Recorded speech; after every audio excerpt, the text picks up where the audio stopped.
The views expressed on the Nova Society are those of the panelists and guests and do not necessarily reflect the views or opinions of the Phoenix Research Institute or any institution which any panel member is associated. Welcome back to the Nova Society. I'm your host, Dr. Brooklyn Ann Weldon, and I'm here with my favorite panel and yours, Dr. Scott Kershaw and Dr. Mark Down. Today we will be answering listener emails, and we have a question from Kevin, who lives in Miami, Florida. So the Department of Labor Statistics has revised past statistical jobs data. Last year, the revision is over 900,000 jobs down from previous estimates. So maybe Trump inherited a worse economy than many, even you guys, thought.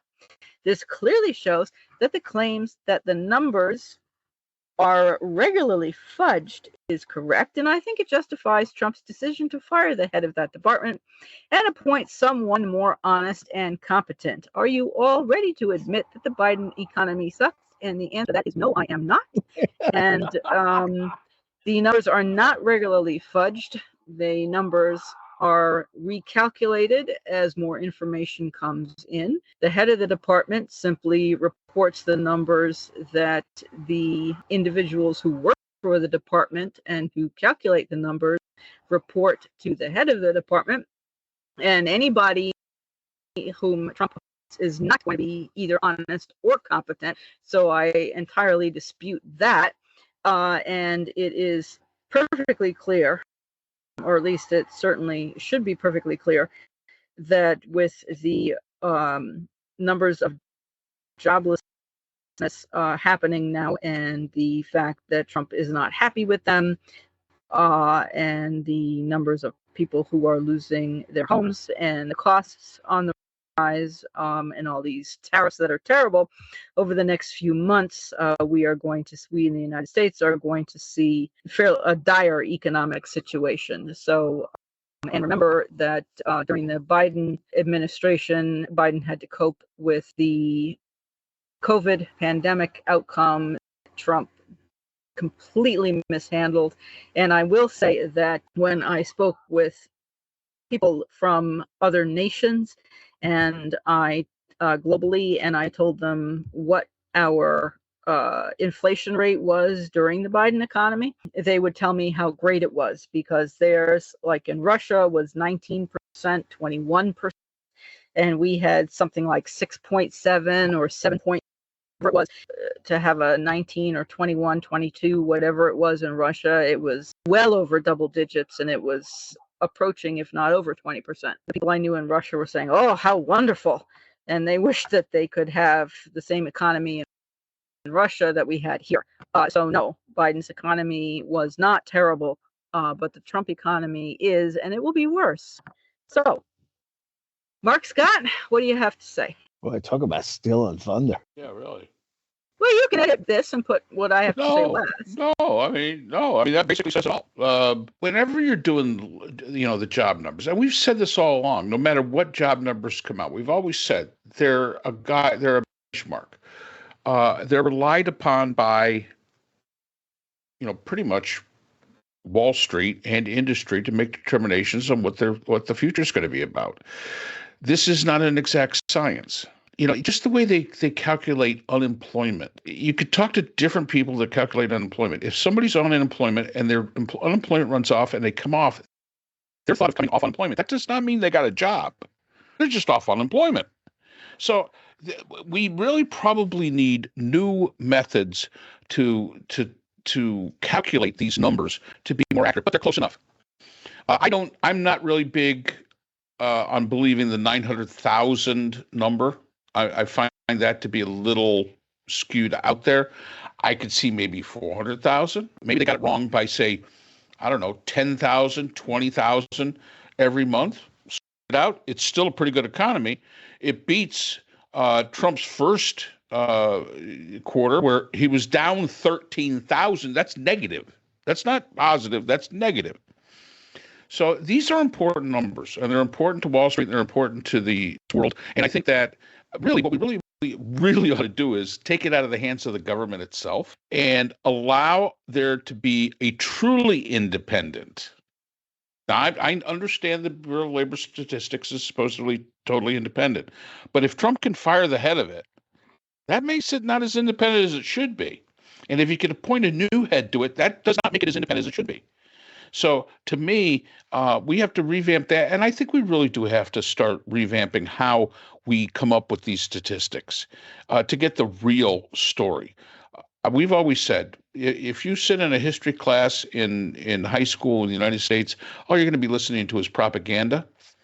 And I think a lot of times these numbers are put out there more as propaganda than anything else. I want to know if the economy is doing bad. I will say this to Kevin in Miami. I want to know if it's bad. And I don't give a damn who the president is. I want to know if it's bad because that informs me on the decisions that me and my family make. So it's important that these are correct. And like I say, it doesn't matter who the president is. If Joe Biden's presidency did not have the strong economy that it was projected as, and again, I have not looked up into this 900,000 claim or anything else. I will definitely do that. We'll probably hit it again at some point in time. Maybe next week we'll hit it again when we get more information onto this. But the fact is that, okay, why was it adjusted? You ever notice they never tell you why it was adjusted? All right, what did you have originally that said, well, it was this amount, and now you've come out and you've said, no, now it's this amount. What changed? And we never get that information. And anybody that uses critical and analytical thinking, that's usually the first question they ask. They don't just look at the number change. They look and they say, well, shit, how'd you get it that wrong? I mean, if it's 900,000, as Kevin is claiming, that's a big number. And I want to know why it was screwed up. What is the factors that go into the calculation of that number that were so off? Because that's really where we got to start looking. So this can be an opportunity. And Kevin, I'm going to make the assumption that you're a Trump supporter, which is perfectly fine. But I will say this: if you think that the Trump economy is good, I don't know. I don't know what you're looking at. Prices are still way up. We're tariffing everybody. All of our trade is down to nothing. In Florida, your farmers, as in Georgia, are crying that they're going out of business because of tariffs. Nobody's buying their soybeans or whatever else that they're producing. So if you think the Trump economy is good, okay, your definition of good's a little bit different than mine. But back to this statistical number thing, we have to look at this, and we need to really look at how this is figured. What is it that makes these things go up and down? If it goes up and down 10,000, who cares? That's not a big number. But when it goes up 100,000 or whatever, that's a big number, especially in a country where jobs matter. And yeah, this is how we address the problem, by having the facts, what the fact is, and it shouldn't depend on what president they're in. I will say this: one of my friends who lives across the street said, I was better off under Trump. I had $400 more dollars in my pocket. And I said, you know why you had $400 more in your pocket? He says, no, yeah, because of Trump's economy. I said, no, because Fox News told you had $400 more in your pocket, and you're just parroting it back to me. And Trump also said, again, let's go back to the economy, so not giving Trump too much credit, said that there are places that gas prices are under $2 in the South. Under $2 a gallon. And they looked it up. They went to, that group that monitors all that stuff. They couldn't find a single one. So I don't know where these guys are. Oh, and by the way, you cannot decrease prices by 1,500%. That's mathematically not. So in other words, you go to the store and you get your medication, they're going to pay you. That's not the way it works.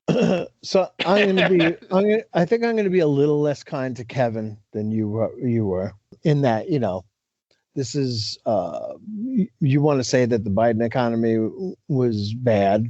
I think it was, well, it doesn't matter what I think. The Economist magazine, which is not exactly a left-wing rag, said it was the envy of the world in October. I think it was in the October issue, the cover of that magazine. The U.S. economy is the envy of the world. as it was. We recovered better than anybody from COVID. We recovered better than anybody. All the financial indicators were up. Was inflation too high? Yes.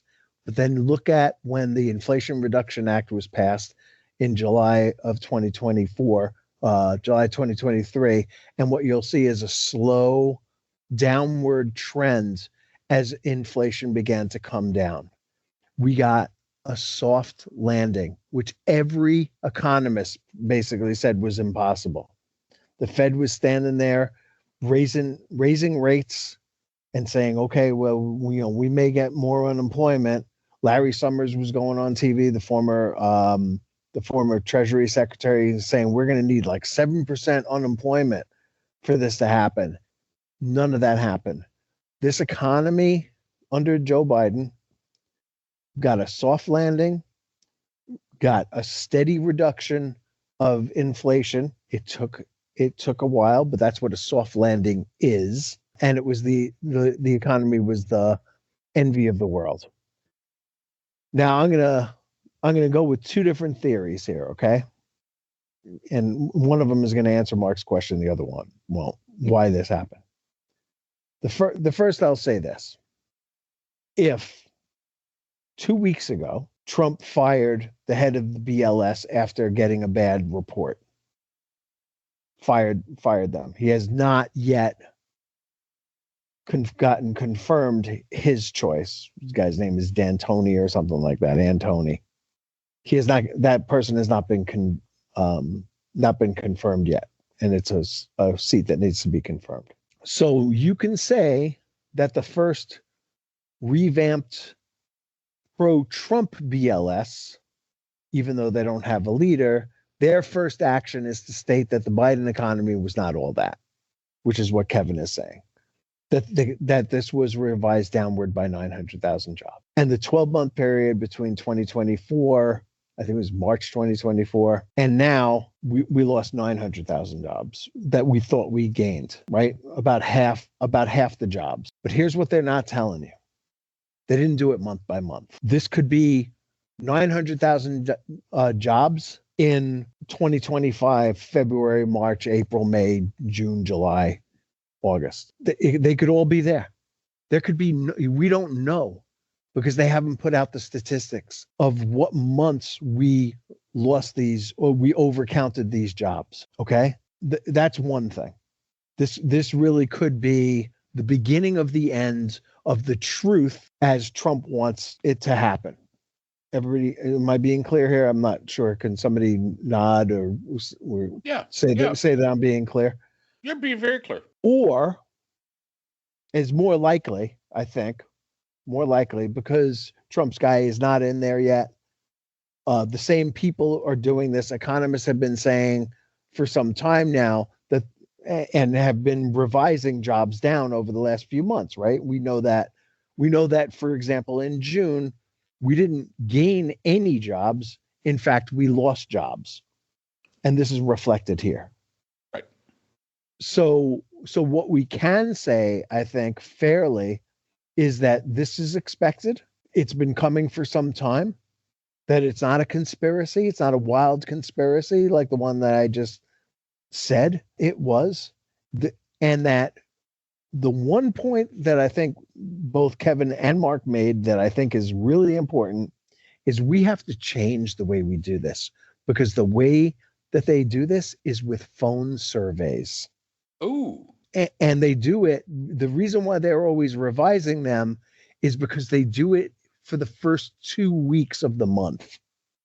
And then they have to go back and they make a prediction for the entire month based on those first 2 weeks. And then if something changes in the latter 2 weeks of the month, they have to go back and change those numbers. So just to ask you this question, I got to ask you, Scott. I always get a lot of spam. It says possible spam on my phone. Comes out of Washington, D.C. Is that possible that they're calling me to ask me about job numbers?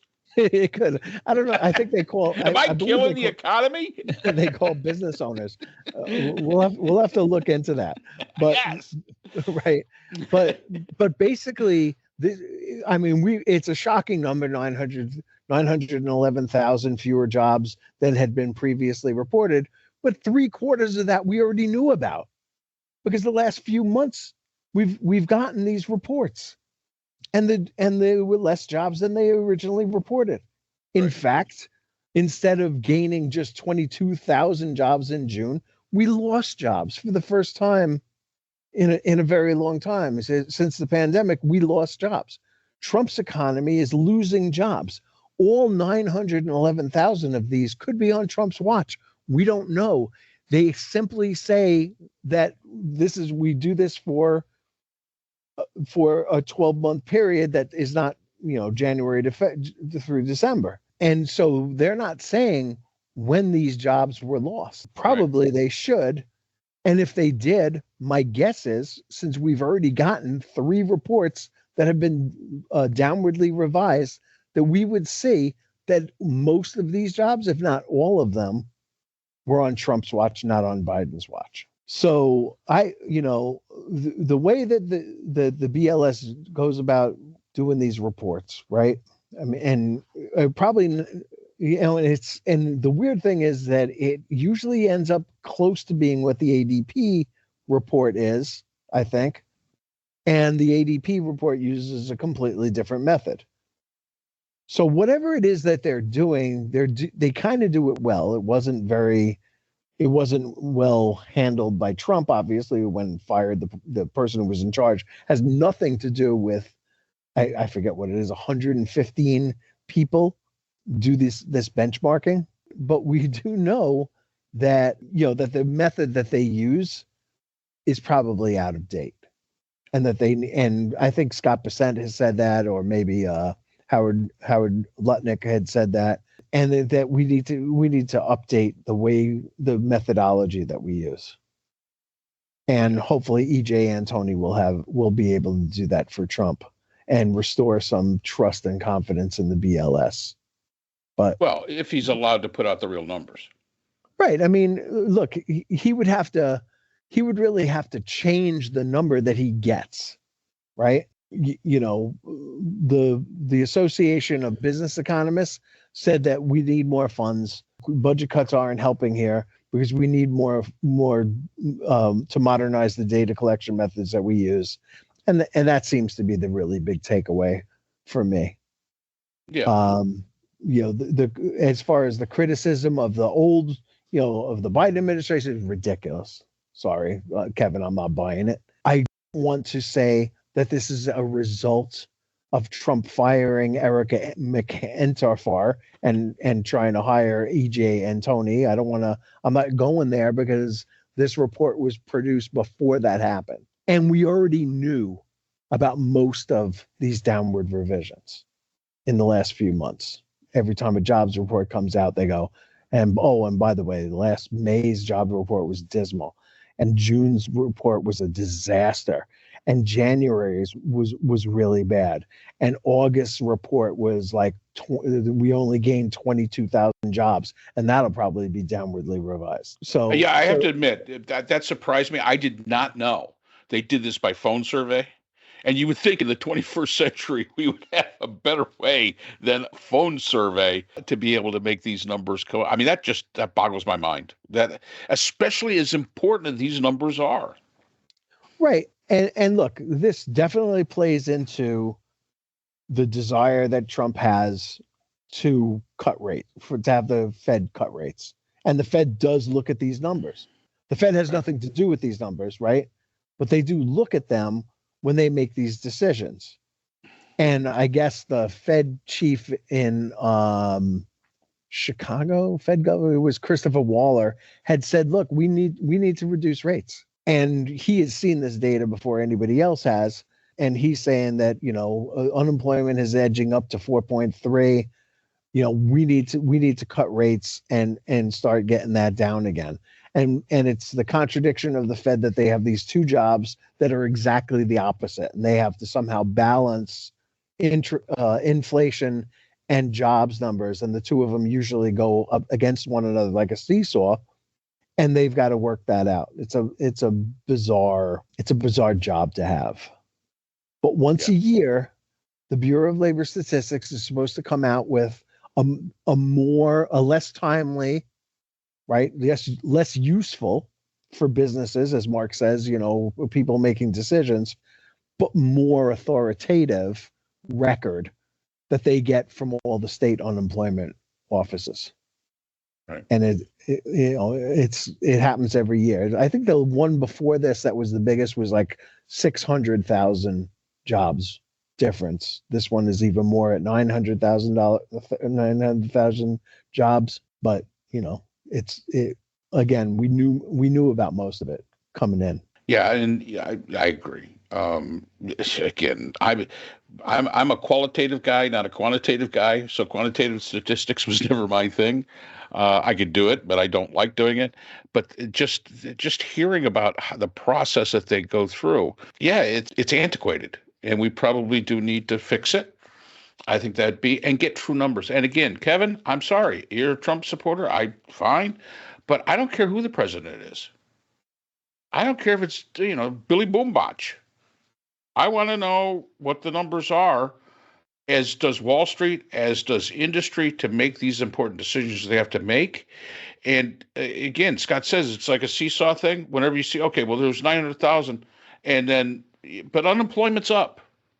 And the way we calculate unemployment should be changed. I heard, and maybe they still don't do this, but they did it, maybe 10, 15 years ago. If you were on unemployment, your unemployment after 26 weeks ran out, you were taken off the rolls. Yeah. So you weren't shown as unemployed anymore, even if you didn't have a job. Right. So all it's calculating is who's being paid unemployment benefits, but it does not say how many people are out of work. And sometimes I think the way it's presented is that those two things correlate, and they do not. They do not. Or even worse, well, not worse, but the underemployed, which, they started really doing maybe about 20 years ago, if I remember correctly, trying to figure out the underemployed. So there's a lot to this. And yeah, there's a lot of people that make the decisions based on these numbers, and hopefully somebody will get it right at some point in time. And I do want to ask Kevin, if you don't mind, if you're listening, sure, and you want to get back to us, Kevin. Trump insists that he knows more about what the Fed does than the Fed chairman does. I'm curious as to whether you believe that or not. Or do we need an independent Fed, or is it better to have Trump run the Fed, presumably like he ran his businesses? But he's obviously a very wealthy man. Yeah, well, yeah. I like to think if my dad gave me $400 million, I'd be a wealthy man too. Yeah, I do too. Yeah, I hope so. So I think we answered that one. Yeah, so thank you, Kevin. We appreciate the question. We appreciate your listening. And thank you to all our listeners. And if you are not yet subscribed on the platform of your choice, please do so. Subscribing is free. And we look forward to seeing you again next time on the Nova Society. The Nova Society is a production of Nova Society Media, a division of the Phoenix Research Institute. We'd like to thank our production partners, Buzzsprout, who hosts the Nova Society, Audacity, our editing partners, Apple iTunes, the largest source of podcasts and music on the internet, Spotify, the most popular platform for the Nova Society, and iHeartRadio, your source for all things music and podcasting. The Nova Society is available on all of these and other quality platforms listed in our description. We'd also like to thank all of our listeners. Without your support, the Nova Society would not be possible. If you have a question or comment, we can be reached at nova.society.podcast@gmail.com. So for Dr. Brooklyn Ann Weldon, Dr. Scott Gershwer, and all of our production partners here at the Nova Society, I'm Dr. Mark Bound. Remember, the true power in society is knowledge. Thanks for listening, and we will see you again next time. We'd like to thank our sponsor for this episode, the Journal of Interdisciplinary Conflict Science. The JCIS is an open journal for upcoming scholars. The JCIS is currently accepting article submissions on an ongoing basis.